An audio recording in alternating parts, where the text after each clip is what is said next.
This is Dan Bolen, and I'm the host of the podcast, The Courage to Be Courageous, where people come from all walks of life and have used courage to get through their fear.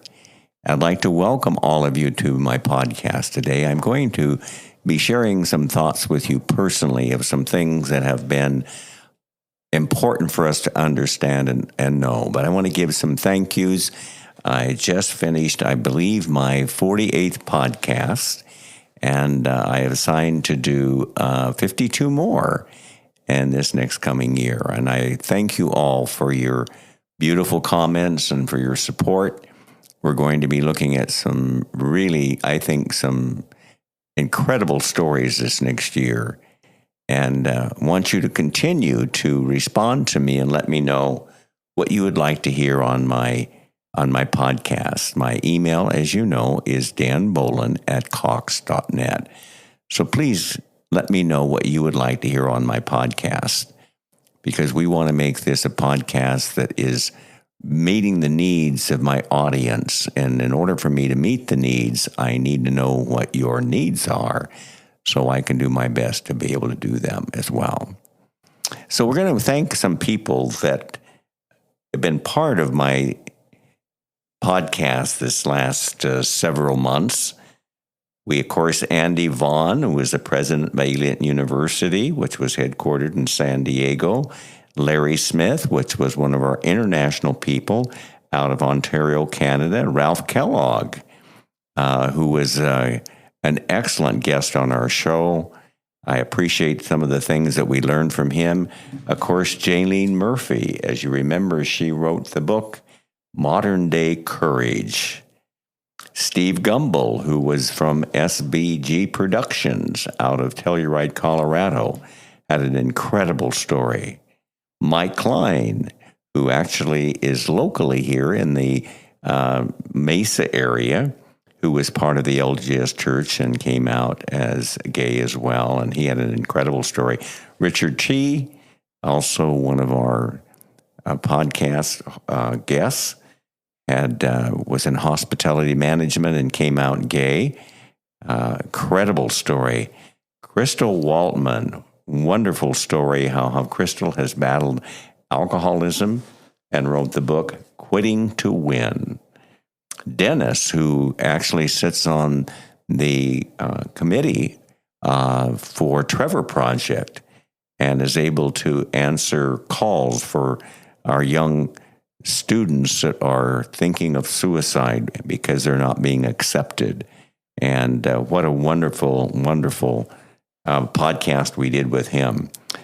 Cam Davis and Sam Rodanzo, very good personal friends of mine out of L.A., an incredible story how they've had fears and setbacks, not only in the financial area, but also with the health and how they've been able to partner together and be totally supportive of one another. Patrick Harkness, as you remember that podcast, Patrick's brother, Scotty Harkness, was the one that was murdered here in Scottsdale, who was special needs, and the donations that Pat did to be able to support the special needs in Scotty's name. Powerful podcast. Check it out if you haven't. Of course, Gypsy Hawk is the one that was the Hollywood star, was over 118 shows, and was also the master of ceremonies for the Palm Springs Gay Parade. And then, of course, Dave Pedersen, who is an author here locally in our area. What a wonderful story about him and his success as becoming an author. Dave Lazurki-Luke, wonderful story here of the ability for him to overcome his fear by using courage. Harry Fox was the individual who spoke about Gamma, a wonderful organization for gay men that are married to women. What a powerful story Harry gave us. And then we had our latest one was Nate Roton, who is the CEO of an organization called 1 in 10. And then we also had Steve Peterson last week, who has a website for heterosexual allies called Bursting Through. So those are some incredible stories that we had. If you haven't listened to any of those, I encourage you to listen to them and make comment. They are really, really powerful stories. And these guests on my podcast have used a tremendous amount of courage to share from their heart their stories and what's affected them and how they've been able to conquer their fear and use courage to get through it and be their authentic selves. So their comments would be very much appreciated on my website. Of course, you all know it's www.danbolen.com. What I'm going to talk about today is going to be, I think, one of my most powerful podcasts, and that's about having a voice for our community. A voice. Everybody has a voice, and we need to use our voice. And I'm going to go into some things that are going to be quite shocking that's happening on a worldwide scale, but I also want to share some positive news as well. Now, one of the things I want to encourage my listeners to do, Steve Peterson has a ally podcast called Bursting Through. And just remember the website, if you want to check it out, is www.burstingthrough.gay. And some wonderful things you can do to be a part of the heterosexual allies. Because as he showed in our podcast that we did with him last week, that 62% are affirmative of the LGBTQ network for those that are LGBTQ, and those 55% they're affirming. So 62% are affirming heterosexual allies. And we need that. We need that to be able to get accomplished what we need to get accomplished today. We need our allies, and we thank them. But Steve can really show how the allies can have a place, to have a voice, and what they can do to be heard. So check that out as well. I just wanted to make sure and you understand that. And we'll appreciate the work that Steve is doing to be able to do that as well. One of the things I want to talk about, one of the organizations I support very strongly, is the Trevor Project. And I'm going to give you their website, thetrevorproject.org. thetrevorproject.org. But I want to go back and just go over some statistics that we have not shared with you, some of their questions that they had, and some of their latest information that they have come out with some of the surveys they've done. And let me say, the results of the survey that was done just recently, here are some of the statistics, and I'm going to give some important numbers. So I'm going to go fairly slowly because I want you to think about the impact of these numbers. 45% of the LGBTQ plus students seriously considered attempting suicide in the last year, compared to 15% of straight students. 22% of LGBTQ plus students attempted suicide in the past year, compared to 6% of straight students. 37% of LGBTQ plus students made a suicide plan in the past year, compared to 12% of straight students. Now listen to this one. This is powerful. Nearly 70% of LGBTQ plus students experience persistent feelings of sadness or hopelessness, compared to 35% of straight students.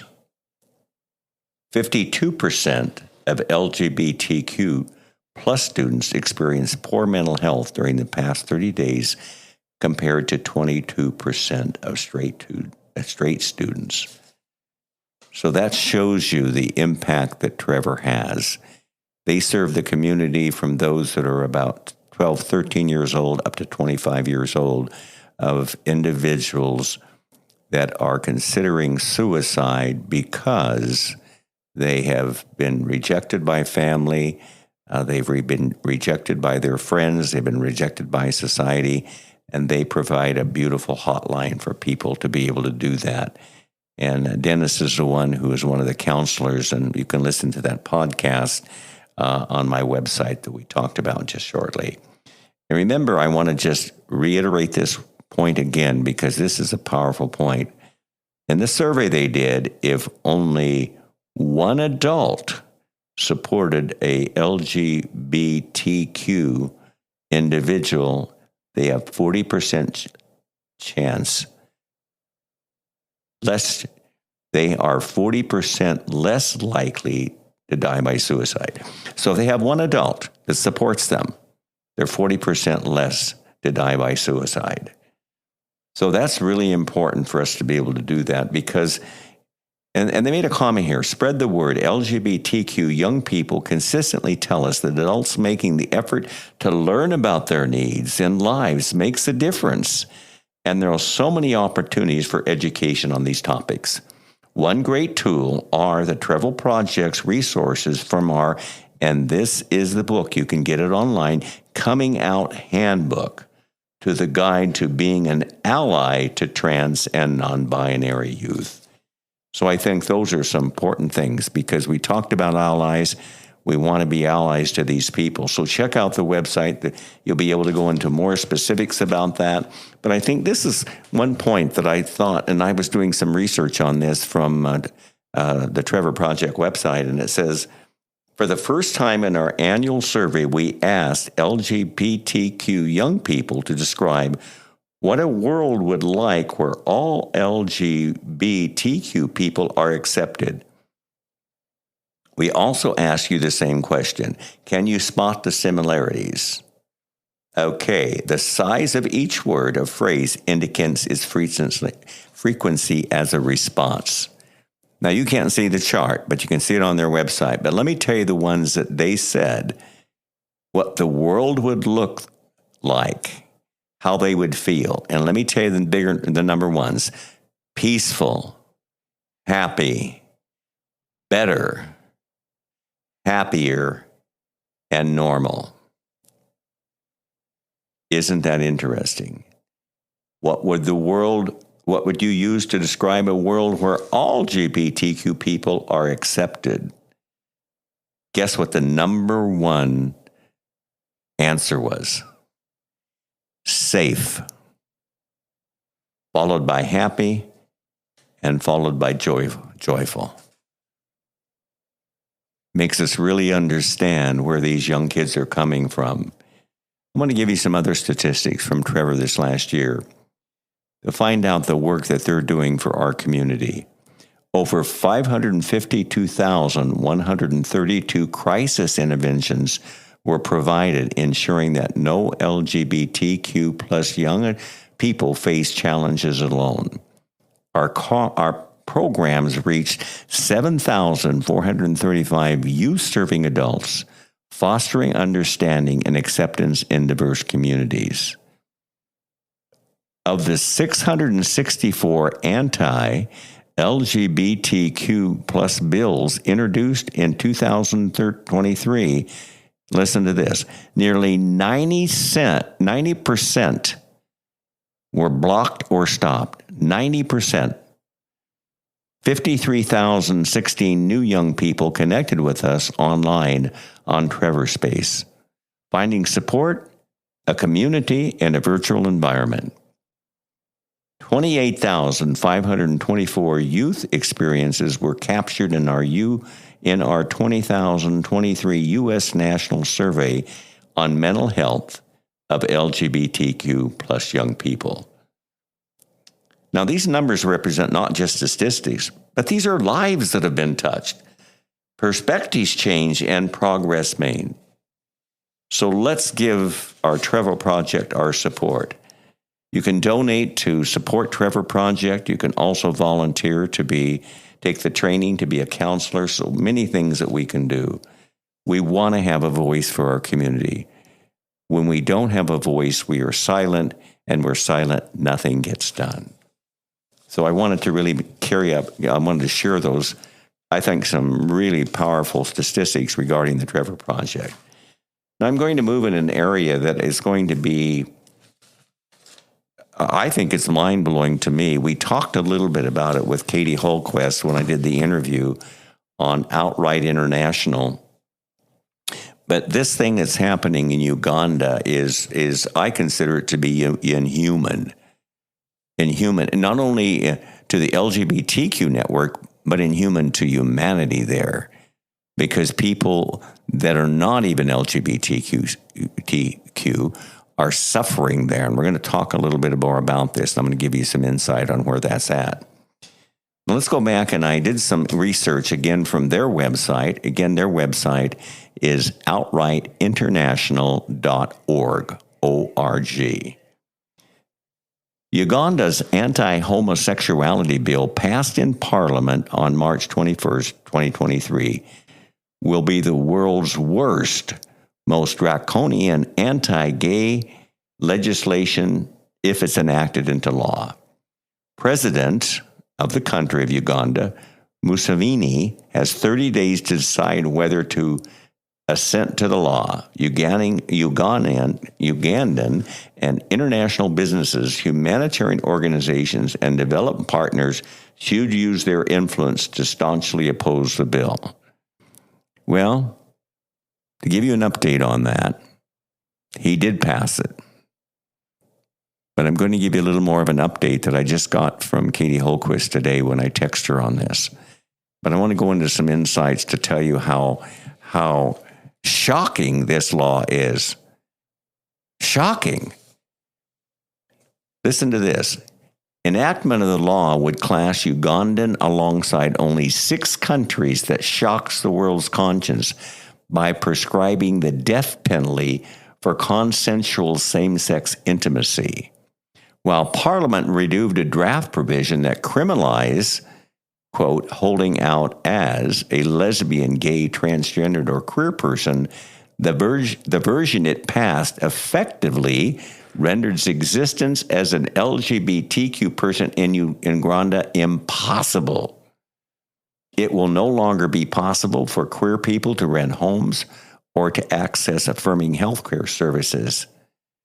But beyond its full frontal attack on LGBTQ people, the law is unique in its breadth, potentially criminalizing large swaths of the Ugandan population, as well as foreigners residing in Uganda, regardless of their sexual orientation or gender identity. The most far-reaching provision is Article 15, quote, duly to report acts of homosexuality, end of quote. Listen to this. Under this provision, everyone in Uganda, regardless of nationality, faces 6 months in prison if they fail to report to the police any person whom they have a, quote, a reasonable suspicion that person has committed or intends to commit either acts of homosexuality or any other offense under the law. Talk about inhuman. Talk about inhuman. Now, it even goes even further. Medical practitioners, including those employed for foreign fund development schemes, such as PEPFAR, must report their patients or face prison time. Parents must report their children. Teachers must report their students. Clergy members must report their parishioners. Refuge services must report queer asylum seekers. Employees of humanitarian organizations or multinational corporations must report their co-workers, knowing that in doing so, they could be subject them to life imprisonment or the death penalty. Astounding, isn't it? Absolutely astounding. Now, I'm going to give you some key provisions of the Uganda's anti-homosexuality bill. And you can check this out on the website. I'm just going to write down here. They give a chart here. And this is what's going to make you, I think it's going to make you, well, it makes me go crazy in my head. It's what it does for me. Offense. Here's the offense. Here's the penalty. Aggravated homosexuality, including consensual adult same-sex relations, if one is a serial offender or has consensual sex with a person with a disability. Penalty, death. Communications that promote or encourage the normalization of homosexuality, 20 years. Providing a kind or cash support to encourage homosexuality or the normalization of homosexuality, 20 years. Providing facilities, office or residential, 20 years. An act of homosexuality, life imprisonment. Failure to report someone suspected of homosexuality, 6 months. Failure to report someone suspected committing any other violation under the law, including encouraging or normalizing homosexuality, 6 months. This is absolutely criminal. I want to go into mention a couple of other things that it goes into more detail. Again, it's not great reading because it's so shocking and it's so hard to believe that this could be a government. Now the parliament passed it. It has been signed by the president, and I'm going to give you an update from Katie Holquist on what she just recently told me. But here's an interesting thought. The law further criminalizes landlords who rent premises to LGBTQ individuals. If they knowingly fail to evict tenants who are engaging or in encouraging homosexuality, they too face 20 years in prison. Hotels that rent rooms to same-sex couples, including major international hotel chains whose global policies prohibit discrimination, could be liable under the provision. So if our hotels, these chains that are in this country and they're over there and they don't enhance this law, which I think is criminal, these organizations that have facilities there, because they're a chain organization, I don't know which ones, like Marriott or Hilton or Hyatt or whatever, they could face criminal responsibilities as well. So it doesn't just expand, it expands not just to the whole world, not just Uganda alone. You know, they're the targeted race, but they don't stop at a targeted race. They go further than that. I'm going to read this to you here. Development partners who support the Ugandan government in nearly any sector, listen to this, government, health, education, housing, livelihoods, should be aware of the heightened risk their funds will be used to discriminate against and persecute LGBTQ people, including under Article 12, which implicates social and welfare officers in subjecting persons convicted under the law to forced conversion therapy practices, which causes incalculable harm. Humanitarian organizations, development partners, and multinational corporations should not fall into the trap of believing that insidious law does not affect them, or that they are be able to conduct, quote, business as usual. If the law is passed, they should completely oppose the law, which, if enacted, would compel their complicity in gross and unprecedented human rights violation. So we have to have a voice on this. We have to have a voice. And what I wanted to give you an update on that the president of the country did pass it. The parliament put the bill together, he signed it and passed it. Now, here is the latest that's occurred on that. And what the Outright International is doing, they set up a fund for the Uganda LGBTQ people that we can donate to. But I'm going to read something that is going to really help us to understand the seriousness of this law. And we want to support not only LGBTQ people in this country, because if it takes and acts in this country, it's going to go other countries. You know, we know that. We know that. Once it gets hold, it's going to then, if we don't stand up and object to this, and support them financially or support them in any other way, or go to our legislators and our senators and let them know that this is wrong, it could come into any country. You know, our rights here that we have are not guaranteed. What we have in this country today is not guaranteed. It's only the right we have today. It's not a guaranteed right. So let me read what Katie wrote to me. Yes, Uganda's parliament passed the Anti-Homosexuality Act last spring, and it was signed into law by President Museveni. The Uganda Supreme Court heard legal petitions from our partners in Uganda challenging the law in December, and we're awaiting the ruling now. So it's been challenged in the Supreme Court of Uganda. The funds we are raising are going to our local partners, LGBTQ organizations in Uganda, that are challenging the law and supporting the community. So that's the latest from Katie. They're challenging the law, and we are going to challenge that. So I encourage my listeners to support Outright International. Now, if you'd like to go ahead and make a donation to the fighting of this inhuman act in Uganda, here is the website you can go to and make a donation. It's called outrightinternational.org/Uganda-fund. I'll repeat that again, outrightinternational.org/Uganda, UGANDA-fund. And I will guarantee you I will be giving a donation to them. You know, we are humans.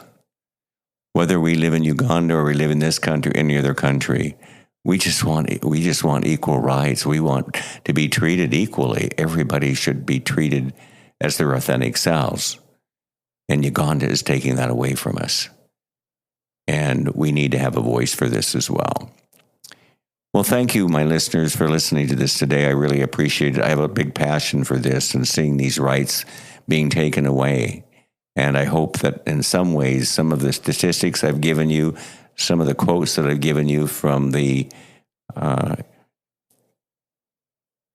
Outright International website will be able to make a difference in the way you view things, or even support what you're viewing right now. And again, if you want to read the whole article and the whole thing on the podcast, they've written a lot of articles there in response to that. Outright International is fighting for equal rights. They're fighting for equal rights a country at a time, but it affects all countries. Because when equal rights are taken away from one sector, it will be taken away from another sector, another country. That's the way history shows it happens. So hopefully we are able to get some changes in the policy right now.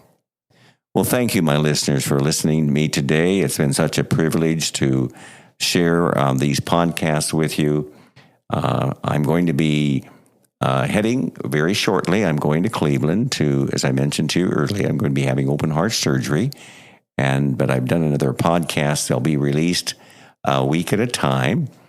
And I've done enough that you should be able to get a podcast every week, and I'll be out of pocket for about 6 weeks, 2 months at the most. But I have courage. Yes, I have some fear, but I have courage, and a courage to be courageous. Thank you for listening to my podcast. It's such a blessing to be able to do this for our community. If any of you have any questions or want to contact me, again, I'll repeat my email, danbolen@cox.net. But I want to leave you with this one thought. Listeners, have a voice, and then take action with a voice. Thank you, my dear friends, and have a great day. Bye now.